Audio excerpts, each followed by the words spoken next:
Moi, c'est Wassima. Je suis maman de 2 enfants, une fille et un petit garçon, Ryan, qui a lui 7 ans et demi et qui est autiste.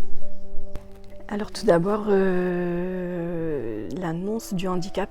Il faut savoir que c'est un moment très particulier dans la vie d'une personne, surtout d'un parent. C'est un jour que j'oublierai jamais, ça c'est sûr, parce que j'étais face au médecin et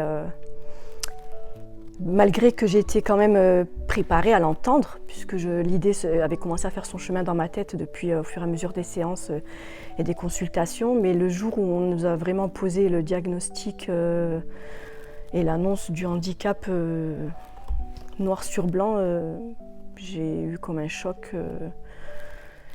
J'avais l'impression de rêver, on va dire.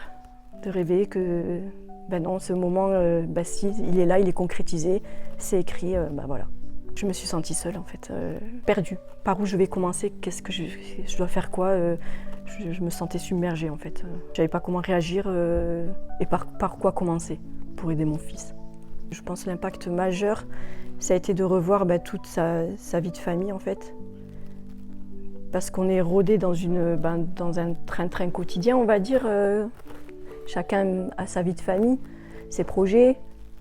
Et là, ça a été de se dire, c'est un peu dur à dire, mais pour moi, je me suis dit, en fait, il va falloir que je fasse le deuil de plusieurs projets.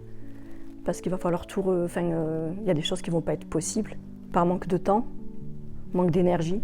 Puisque là, ça a été... Avec tout ça, ça a été de poser plein de rendez-vous sur sur la semaine et qui laissait très peu de place au reste. J'ai beaucoup plus de sérénité qu'il y a 4 ans quand j'ai eu l'annonce du handicap. Je me sentais submergée, mais là j'ai appris à avancer justement avec lui et c'est lui qui me donne justement la force de chercher toujours de faire ce qui est le mieux pour lui et pour le reste de la famille. Voilà.